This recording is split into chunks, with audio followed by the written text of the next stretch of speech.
제가 지고 가오리라. 이름 없이 빛도 없이 감사하며 섬기리라.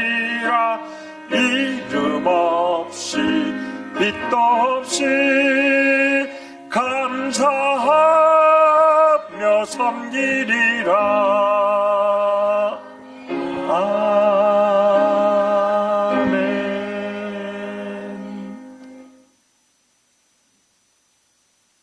죽음인들 막으리까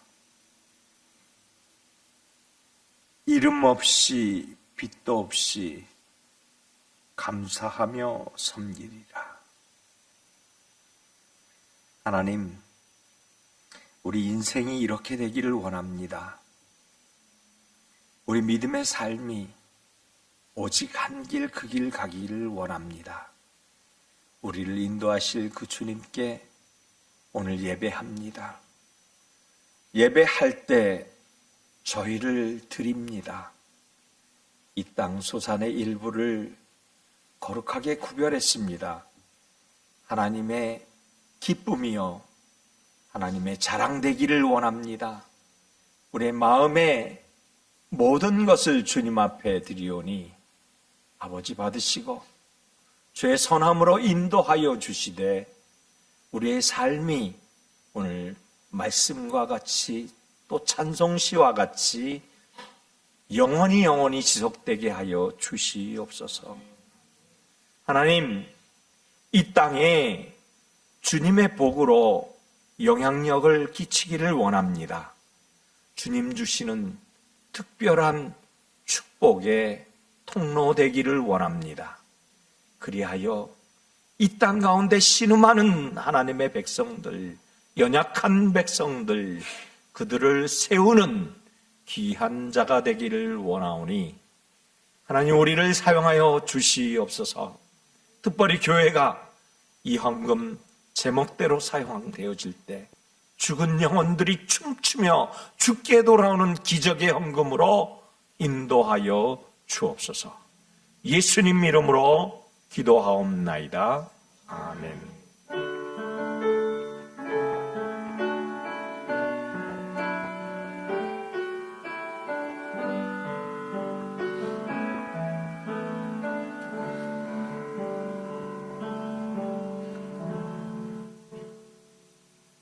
오늘 하나님께서 우리에게 주시는 말씀 봉독합니다. 사도행전 4장 13절로 22절, 사도행전 4장 13절로 22절 한 절씩 교독하시고 마지막 22절 함께 통독합니다. 그들이 베드로와 요한이 담대하게 말함을 보고 그들을 본래 학문 없는 범인으로 알았다가 이상히 여기며 또 전에 예수와 함께 있던 줄도 알고 또 병나은 사람이 그들과 함께 서 있는 것을 보고 비난할 말이 없는지라 명하여 공회에서 나가라 하고 서로 의논하여 이르되 이 사람들을 어떻게 할까? 그들로 말미암아 유명한 표적 나타난 것이 예루살렘에 사는 모든 사람에게 알려졌으니 우리도 부인할 수 없는지라. 이것이 민간에 더 퍼지지 못하게 그들을 위협하여 이후에는 이 이름으로 아무에게도 말하지 말게 하자 하고 그들을 불러 경고하여 도무지 예수의 이름으로 말하지도 말고 가르치지도 말라 하니 베드로와 요한이 대답하여 이르되 하나님 앞에서 너희 말을 듣는 것이 하나님의 말씀을 듣는 것보다 옳은가 판단하라. 우리는 보고 들은 것을 말하지 아니할 수 없다 하니 관리들이 백성들 때문에 그들을 어떻게 처벌할지 방법을 찾지 못하고 다시 위협하여 놓아주었으니 이는 모든 사람이 그된 일을 보고 하나님께 영광을 돌림이라. 이 표적으로 병 나은 사람은 40여 세나 되었더라. 아멘. 나 주의 믿음 갖고 홀로 걸어도 나 주의 믿음 갖고 노래 부르네. 폭풍구름 몰려와도 또 하늘이 덮여도 오직 주의 믿음 갖고 실망치 않네. 하나님, 여성 중창의 아름다운 하모니로 이렇게 찬양했습니다. 우리 믿음의 기도이오니 하나님 이 찬양 받으시고 이대로 되게 하여 주옵소서. 오늘 말씀에 기름 부어 주시어서 이 행실로 선한 열매 맺게 하여 주옵소서. 예수님 이름으로 기도하옵나이다. 아멘. 할렐루야. 하나님은 사랑이십니다. 우리 한번 인사할까요? 하나님 사랑이십니다. 지난 주일날 성령 강림주일이었어요. 잘 안 들리세요? 괜찮죠? 제 원래 목소리가 커서 오늘은 옥터브를 좀 낮추려고 그래요. 오늘 설교가 1시간 20분짜리인데 괜찮으시겠어요? 그래서 절반으로 뚝 잘랐는데 그래도 40분짜리네. 그러면 또 잘라야 되겠죠?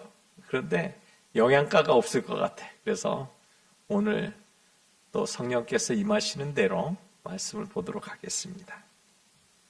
오늘 제목이 참 심오한 제목입니다. 제가 여기 서 있습니다. 이 제목을 일주일 내내 묵상을 하는데 이 제목을 주시더라고요. 그래서 사실은 한 달 전부터 준비하잖아요.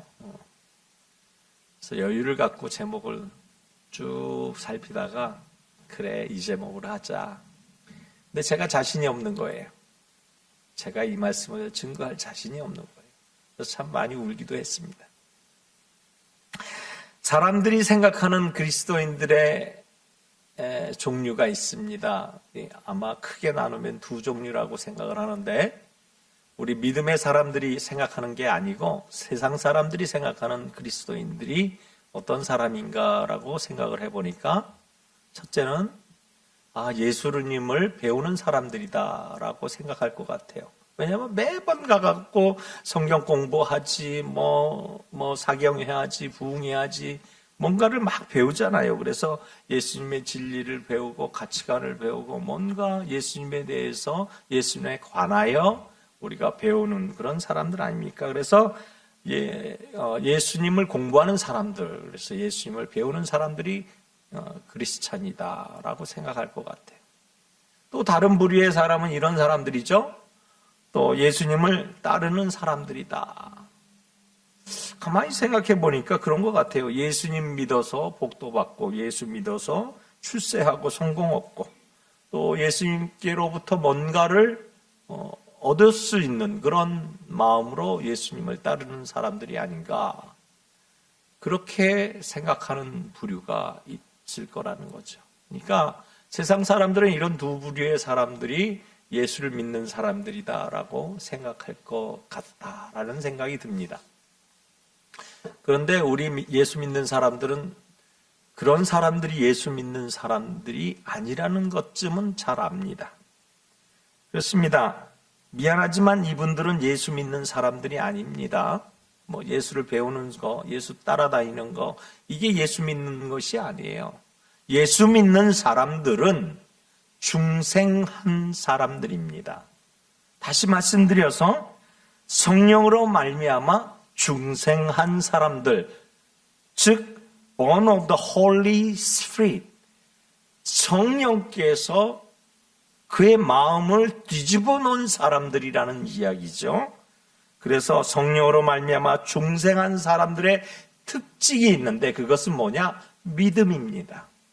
그런데 이 믿음이 누구에게서 왔느냐? 내가 힘들여서 공들여서 노력해서 믿음을 갖는 것이 아니고 성령께서 믿게 해주시는 하나님께로부터 오는 믿음을 가져야 하는 것이 성령으로 중생한 사람들, 예수 믿는 사람들, 바로 하나님께서 믿음을 주시는 그러한 부류를 예수 믿는 사람들이라고 얘기합니다. 그런데 이 예수 믿는 사람들은 하나님이 주시는 말씀을 들으면 하나님의 음성을 들을 수가 있어요. 하나님의 음성을 들을 수 있으면 하나님의 마음을 읽어낼 수가 있어요. 하나님의 마음을 읽을 수 있으면 하나님이 원하시는 일을 할 수가 있어요. 다시 말씀드려서 예수 그리스도의 영, 성령께서 우리 가운데서 우리를 born again, 다시 태어나게 해주시면 그때 비로소 하나님의 말씀을 선포할 때 그 말씀이 하나님의 말씀으로 들려지고, 하나님의 말씀이 들려지면 하나님이 주시는 믿음이 생기고, 하나님이 주시는 믿음이 생기면 하나님의 음성이 들려지고, 그 음성을 들으면 하나님의 뜻을 구별하고, 하나님의 뜻을 구별하면 우리가 하나님의 말씀대로 행할 수 있는 은혜를 갖게 된다라는 것이죠. 이것이 예수 믿는 사람이에요. 예수 믿는 사람, 예수님 믿어지는 사람이죠. 한마디로. 그런데 이 중생하는 수준, 하나님의 말씀을 들려지는 수준에 그치면 안 된다고 오늘 성경은 얘기합니다. 오늘 성경의 시작은 사실은 성경 사도행전 1장서부터 계속 이어져 내려오는 그러한 말씀입니다. 그래서 오늘 시작은 사실은 사도행전 1장 1절부터의 시작이 아니요, 요한복음 그리고 사복음서 맨 마지막 장 이후부터 시작이에요. 그런데 이 말씀을 조금 더 관찰해 보니까 우리가 중생하는 수준에 머무르면 안 된다는 이야기가 계속해서 사도행전 깊숙이 우리 가운데서 전해지기를 원하면서 단 네 말씀으로 그것을 이야기합니다. 그것이 뭐냐? 성령을 받으라고 얘기하는데 그것은 우리를 무엇이라고 표현하냐면 성령 충만이라고 얘기합니다. 우리가 중생하는 수준에 머문다면 말씀이 들려지고 하나님의 뜻만 알아지고 하나님의 말씀을 지식으로 믿게 되고 그 믿음을 가지고 있을 뿐이지만 충만은 넘치는 것입니다. 이 충만은 움직이는 것입니다. 그래서 이 충만을 가진 사람은 움직여지게 되어 있습니다. 그래서 예수 그리스도를 주로만 섬기는 것이 아니라 예수 그리스도의 영으로 인도함을 받기 시작한다라고 얘기합니다. 그래서 성령 충만은 예수 그리스도의 영으로 인도함을 받아야 합니다. 할렐루야. 예수 그리스도의 인도함을 받는 영, 이것이 성령 충만한 크리스찬입니다. 이 진정한 기독교인이라는 이야기죠. 그래서 그리스도의 영으로 이끌리게 되는 것은 내 안에 그리스도가 있음을 통하여 알게 되고, 그리고 나 또한 그리스도 안에 있는 것을 알게 됩니다. 그래서 이것을 아는 것에서 그친 것이 아니라 그 그리스도의 영이 나를 알게 하심 따라 인도해내는데, 그것이 바로 성령 충만한 그리스도의 영으로 인도함을 받는 자의 모습이다라는 거예요. 그러니까 이 상태까지 가지 않으면 예수 그리스도를 믿는 참다운 신앙인이 될 수 없다라는 사실을 오늘 본문을 통해서 우리가 너무나 잘 볼 수 있다라는 거죠. 오늘 본문 말씀에 보면 베드로와 요한이 나와요.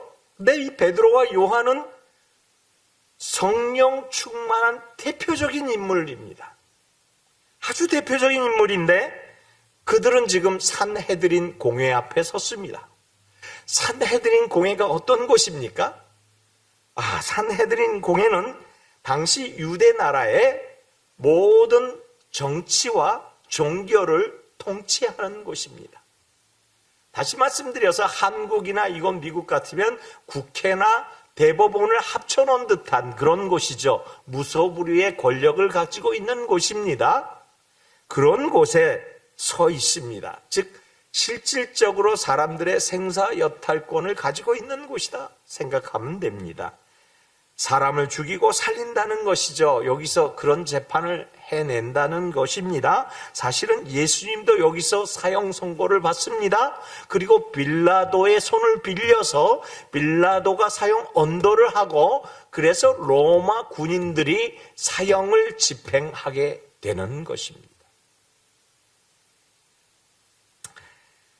바로 며칠 전에 예수님께서 섰던 그 자리에 지금 베드로와 요한이 있었습니다. 날짜를 따져보니까 제가 한 2, 3일 되었을까라 생각이 됩니다. 예수님께서 십자가에 못 박혀 죽으시고 부활하시고 그리고 다시 제자들과 함께 40여일을 같이 계시다가 50이 승천하시고 또 성령이 충만하여서 베드로가 오순절 성령 강림주일 설교를 마치고 그리고 난 다음에 앉은뱅이 기도 시간에 성전에 들어가서 들어갈 때 그 앉은뱅이를 내게 있는 것으로 내게 주노니 예수 그리스도의 이름으로 일어나 걸으라 하면서 그들이 일어나서 하나님을 찬양하고 그리고 난 다음에 또 설교를 그 솔로몬 행각에서 두 번째 설교를 하고 그리고 난 다음에 가만히 보니까 예수를 믿는 자가 5천이나 되고 그 다음에 가만 놔두니까 이 예수당이 잔당이 너무 시끄럽게 떠들어대니까 이 유대 지도자들이 이러면 안 되겠다 하고 잡아들인 거예요. 그게 오늘 본문의 시작이에요.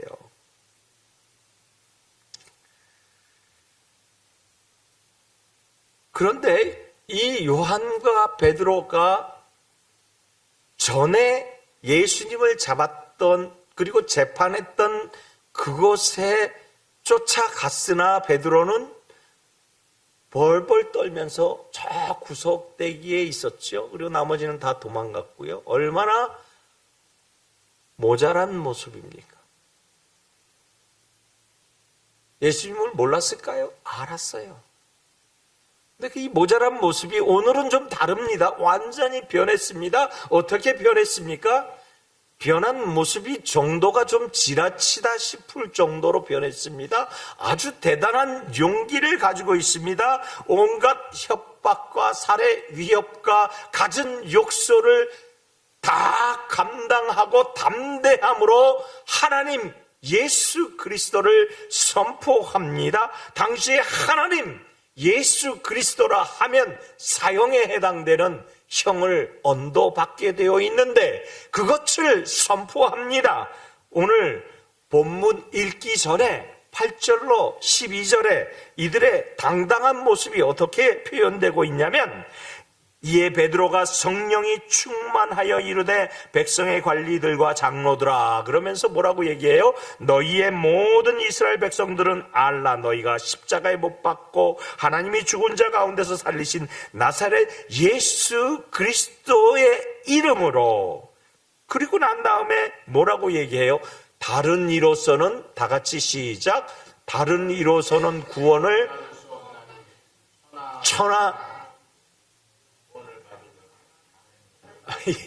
딱딱 한번 맞춰봅시다. 이게 4장 12절 말씀이거든요. 오늘 본문이 4장 13절부터 시작인데 4장 12절 다 같이 시작. 다른 이로서는 구원을 받을 수 없나니 천하 사람 중에 구원을 얻을 만한 다른 이름을 우리에게 주신 일이 없음이라 하신지라. 할렐루야. 지금 뭐라고 하고 있어요? 구원은 예수 그리스도 이름을 믿어야 한다. 할렐루야. 그렇게 얘기하는 거예요. 이 일은 곧 하나님이다라는 얘기예요. 그러니까 이 지금 예수를 배척하고 있는 제사장 사두개인 이 산헤드린 공회에서는 가당키나 한 일입니까? 사형을 언도해도 되는 이야기지요. 엄청난 용기를 오늘 우리는 보고 있는 것입니다. 그리고 오늘 13절과 19절과 20절 이와 같이 얘기하지요. 그들이 베드로와 요한이 담대하게 말함을 보고 담대한 말을 어떻게 저렇게 하지? 완전히 이전하고는 다르잖아. 이 사람들이 놀라는 거예요. 너무 뻔뻔스럽게 강하게 나가는 것을 보니까 이야, 저 사람들 도대체 뭘 잘못 먹었나 하는 거예요. 그리고 19절에 베드로와 요한이 드디어 이들 앞에 대답합니다. 또 뭐라고요? 협박하는데 협박에 굴하지 않고 뭐라고 얘기해요? 베드로와 요한이 대답하여 이르되 하나님 앞에서 너의 말을 듣는 것이 하나님 말씀을 듣는 것보다 옳은가 판단하라. 우리는 보고 들은 것을 뭐라고? 말하지 아니할 수 없도다. 이야, 이런 담대함. 한마디로 이것을 정의하면 성령 충만이다 이 말이에요. 한마디로 이야기하면 그들의 자의식 속에는 예수로 가득했다 이 말이에요. 다른 말로 하면 그들 가슴 속엔 십자가로 가득했다 이 말이에요. 다른 말로 표현하면, 이 말을 구체적으로 조금 더 자세하게 표현하자면 하나님 앞에서, 하나님 앞에서. 조금 더 자세하게 이 말을 풀어서 설명드리면 오늘 바로 제목이에요. 하나님, 제가 여기 서 있습니다 이 말이에요. 다른 말이 아니에요. 다른 표현이 아니에요. 하나님, 제가 여기 서 있습니다 이 말입니다. 이들이 지금 누구를 보고 있습니까? 산헤드린 광장에 그 회원들이, 공회원들이 71명입니다. 71명이 눈이 지금 어떻게 잡아먹고 싶을 정도로 이렇게 눈이 막 힘을 꽉 쥐고 있는 사람들 앞에서 뭐라고 하고 있어요, 지금? 예수 이름 외에는 우리에게 구원을 주실 만한 다른 이름을 주신 적이 없다. 너희가 십자가에 못 박아 죽은 그 예수가 사흘 만에 부활하여 우리를 구원하였다. 사망을 이기시고 구원의 첫 열매가 되셨다. 이 설교를 하는 거예요. 이야, 박수 한번 쳐야 되는 거예요, 이럴 때는.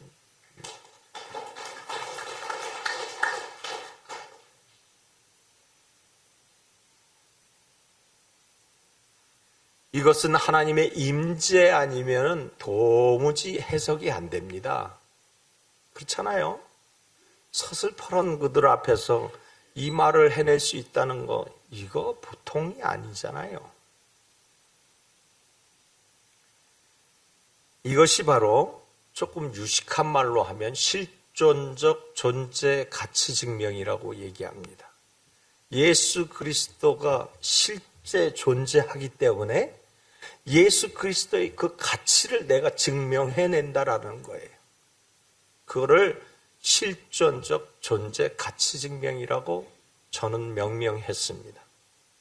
그래서 예수의 영을 부어받은 크리스천들은 실존적 존재 가치를 증명해낼 수 있어야 합니다.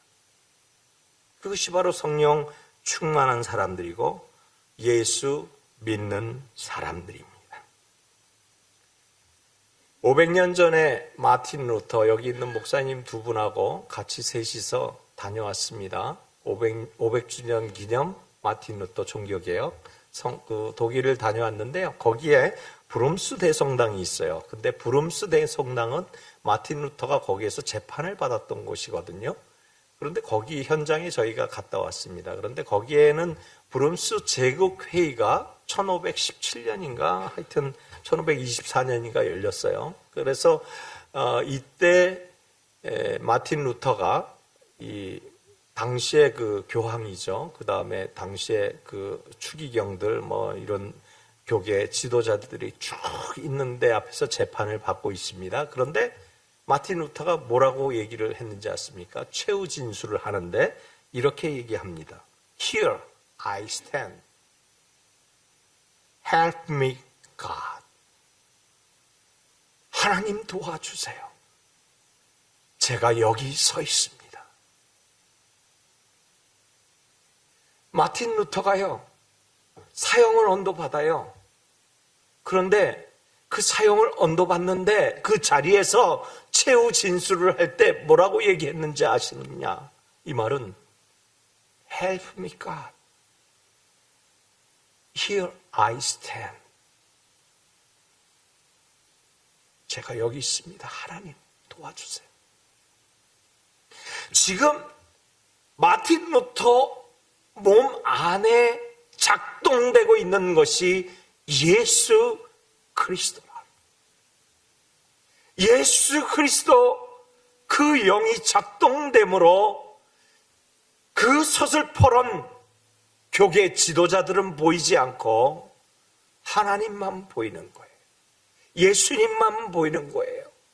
내주하시는 성령이 인도하시는 영대로 입술이 움직여지는 것입니다.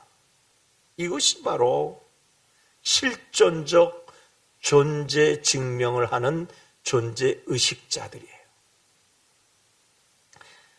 여러분 잘 아시는 대로 스테반이 순교를 합니다. 스테반이 순교할 때 뭐라고 얘기를 합니까? 헬라파 유대인들이 돌을 집어 던지려고 하니까 왕년에 이 헬라파 유대인들은 다 스테반들의 친구들이었습니다. 스테반들의 동료였습니다. 그런데 이 동료들이 돌을 집어 던지려고 하는 것을 보면 얼마나 기가 막히겠습니까? 그런데 스테반은 그들을 보지 않고 무엇을 보았습니까? 하늘을 우러러 누구를 보았습니까? 예수 그리스도. 그렇습니다. 내 안에 그리스도의 영으로 가득 채워져서 그리스도의 영의 인도함을 받으니 사람들의 서슬퍼런 위협은 보이지 않고 하나님의 영으로 가려져서 하나님이 행하고 계시는 것을 만나는 거예요.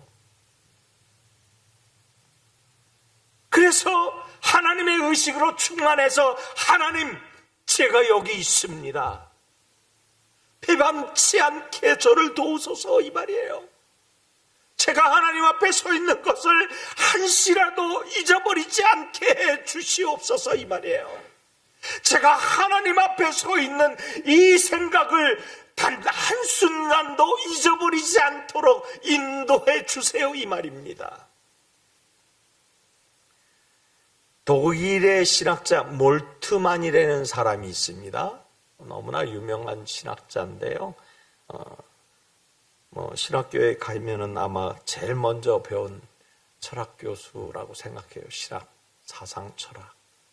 이 몰트만은 생명의 셈이라고 하는 책을 1999년도에 출판했는데 한국어로 2000년도에 번역이 돼서 이 책이 나왔습니다. 그런데 여기에 바로 이 상황들, 지금 그 스테반의 상황, 또 이 요한과 베드로의 상황, 또 극한의 믿음을 잃어버리지 않는 그런 상황을 이렇게 설명했죠. 생명의 영에 사로잡히게 되면, 생명의 영, 성령에 사로잡히게 되면이라는 뜻이죠. 개인의 모든 삶은 카리스마적 체험이 된다. 이 카리스마는 무슨 말입니까? 다른 사람들을 매료시키는 그러한 영향을 끼치는 능력, 다시 말씀드려서 지도력, 은사, 은총, 그래서 이것을 카리스마적 은총이라고 하는 것은 신의 축복이라고 얘기를 합니다. 그래서 이 말이에요. 생명의 영에 사로잡히게 되면 개인의 모든 삶은 카리스마적인 체험이 된다.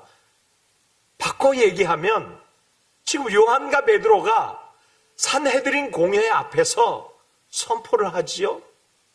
그런데 이게 이렇게 용감하고 담대할 수 있었던 이것은 뭐냐? 하나님의 은총 가운데 있었기 때문이다 이 말이에요. 자신이 하려고 하는 그런 의도가 아니라는 거예요. 그리스도의 영으로 인도받아서 그리스도의 영으로 인도받으니까 그 인도의 능력이 은사로 나타나는 것이다라는 거예요. 그래서 하나님과 나와의 은사적 관계로 카리스마적인 은총을 입게 된다라는 것이 몰트만의 결론입니다. 맞습니다, 여러분. 이들은요, 부활하신 예수 그리스도의 생명력을 그대로 간직하고 있는 자들이에요. 그것이 바로 우리들입니다. 예수 그리스도의 생명력을 가지고 있어야 돼요. 예수께서 역사적인 인물로 치부되는 것이 아니라 2000년 전에 십자가에서 죽어버리시고 그리고 부활하셨고 그리고 승천하셨고 뭐 이 정도까지만 믿어지는 것이 아니라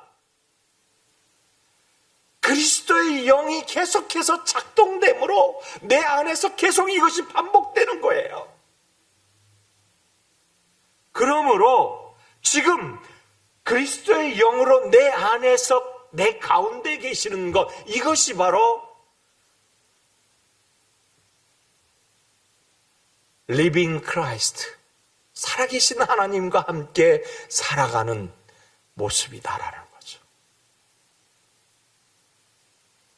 본문에서도 보니까 3장에서 시작되는 나면서부터 앉은뱅이 이야기가 나옵니다. 그런데 성전문에 앉아있는 이 사람은 사람들이 하루 이틀 봤을까요? 아니에요. 사람들이요 계속 봤어요. 몇 년을 봤냐면 40년 동안. 나면서부터 앉은뱅이라니까요. 나면서부터. 그러니까 제9시 기도 시간에 베드로와 요한이 성전 미문에 들어가다가 앉은뱅이를 만났잖아요. 그러니까 오늘만 제9시 기도 시간에 올라간 게 아니니까 그전에도 봤고 오늘도 봤고 또 내일도 볼 것입니다. 그런데 그전에는 왜 그렇게 못했습니까? 왜 지금입니까? 지금은 바로 그런 것이에요. 카리스마적인 은혜, 즉 다시 말씀드려서 그를 보니까 예수께서, 그리스도의 영께서 우리를 인도하시는 그 영께서 뭐라고 얘기하냐면 너 왜 기도해 주지 않고 너 왜 보고만 지나가느냐, 이렇게 작동을 시키니까 걸음을 멈춘 것입니다. 걸음을 멈춘 것이에요. 목사님들이 기도하고 싶은 그런 마음이 막 일어서 성도님들을 붙잡고 기도해 드리려고 그러는데 도망가면은 손해예요, 이익이에요? 손해죠. 오늘 보세요. 요한과 베드로가 막 그런 마음이 일어가지고 기도했는데 상상하지 못하는 일이 일어났습니다. 내게 있는 것으로 내게 주노니 나사렛 예수 그리스도의 이름으로 일어나 걸어라 그랬는데 일어나 걷고 뛰고 성전에 들어가서 찬양하고 사람들 앞에서 자기의 모습을 보여주고 그리고 예수를 증거합니다. 그리고 베드로가 이어서 계속 설교를 합니다. 그러자 5,000명이나 되는 사람이 회심을 합니다. 여러분, 이것이 2000년 전에만 있었던 일입니까? 아니에요. 오늘 일부 설교하실 때 우리 오찬성 목사님 기도에 관해서 이야기하시는데 여러분, 아니에요. 기도 외에는 이런 유가 나갈 수가 없느니라 말씀하신 예수님의 말씀대로 지금도 현재형으로 계속되고 있다는 사실입니다. 그래서 그리스도의 영이 나와 함께하면 이렇게 기사와 이적이 끊이지 아니하고 일어납니다. 실제로 일어납니다. 여러분, 눈동자까지 보여요? 제 눈이 이렇게 바뀌었잖아요.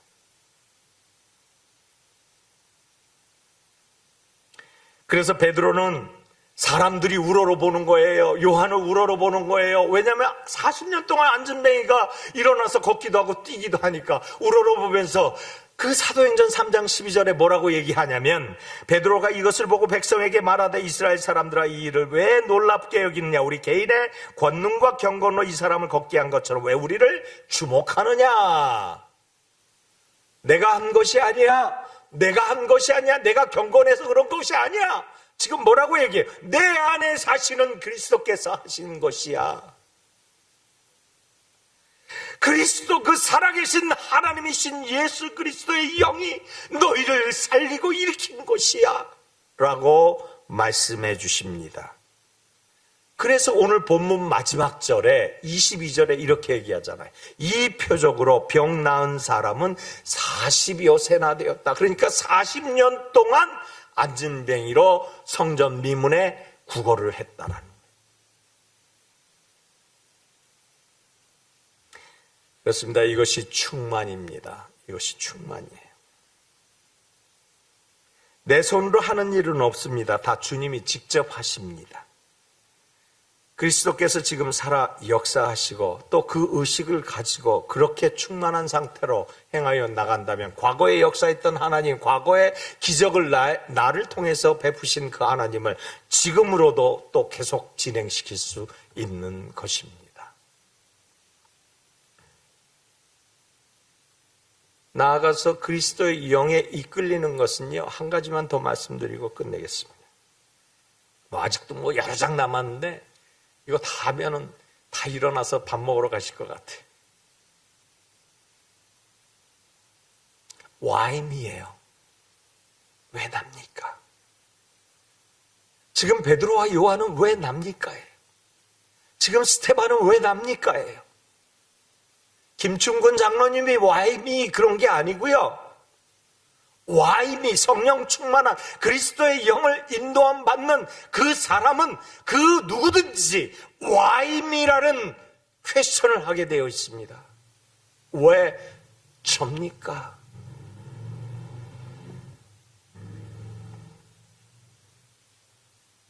그분께서 지명하셨다는 거예요. 그런데 왜 납니까?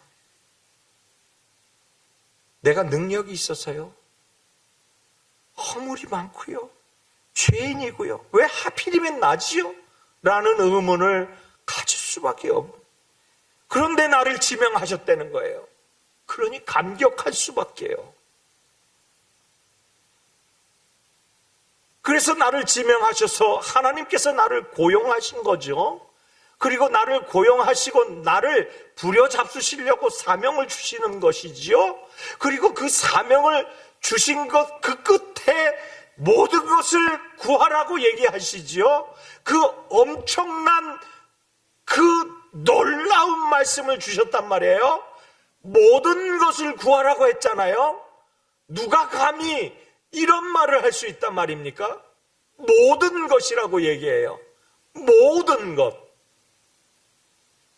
그러니까 모든 것을 갖춘 채 일을 주신 거예요. 아멘 안 하시네? 그래서 어째서 접니까? 라는 질문을 하게 되지요. 사도 바울은 죄인 중에 괴수라고 했잖아요. 이 말은 다시 말씀드려서 왜 납니까? 이 말이에요. 그것을 보아야 돼요. 그런데 바울이 스스로 대답합니다. 내가 충성된 일꾼이라. 하나님 보시기에도 사람들이 보시기에도 바울 저 사람은 충성된 일꾼이야. 그러니 바울이 누구를 원망하겠습니까? 누구를 미워하겠습니까? 하나님이 나를 용서해서 나를 주의 사명자로 삼으시고 나를 주의 사역 가운데서 이렇게 기사와 이적의 주인공 되게 하셨는데 나를 미워하는 사람을 내가 어찌 미워할 수 있습니까? 왜냐하면 자기는 예수를 증거하는 사람을 잡아 죽였잖아요. 그런데 이 사람이 누구를 미워할 수 있단 말입니까? 도대체 왜요? 거기에 대한 대답은 내가 사랑하지 않고는 배길 수가 없습니다라는 대답으로 대신하는 겁니다. 여러분, 바울의 이 고백은 바로 로마서 5장 6절, 8절, 10절, 12절에 계속 진행됩니다. 내가 연약할 때, 내가 죄인 되었을 때, 내가 하나님과 원수 되었을 때 주님께서 나를 사랑하셨다는 거예요. 주님께서 사랑하시고 죽어버리셨다는 거예요. 주님께서 나를 사랑하시고 죽으시고 다시 우리를 구원으로 영원히 인도하셨다는 이 놀라운 해피엔딩을 바울이 고백하고 있는 거예요. 그러므로 내가 누구를 미워할 수 있습니까? 말씀을 마칩니다. 이 몇 장 넘어가는 거 보이시죠?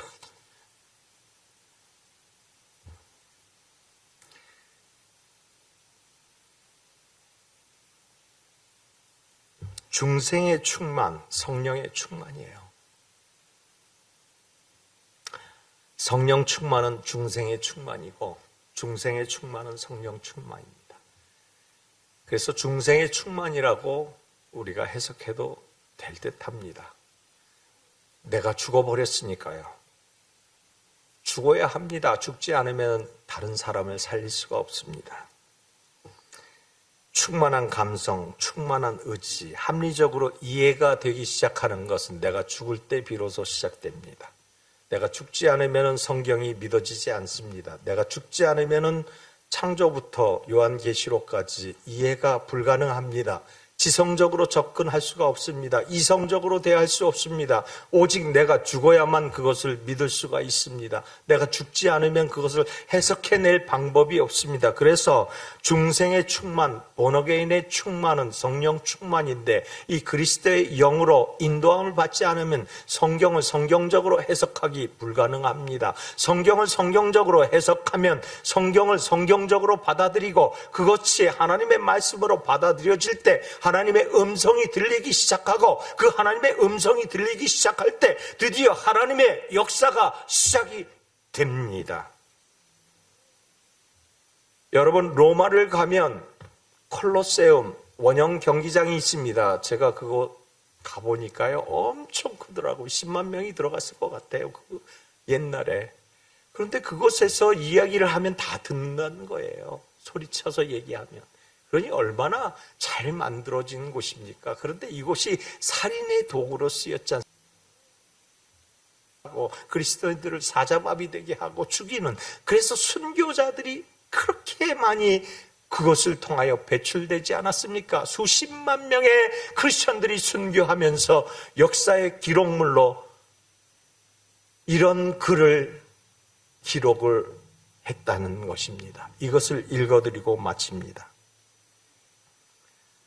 원형 경기장에서 순교한 순교자들의 유작입니다. 나를 저주하십시오. 당신들이 나를 저주하면 할수록 나는 더 사랑하게 될 것입니다. 내게 침을 뱉으십시오. 나는 사랑의 숨결을 불어낼 것입니다.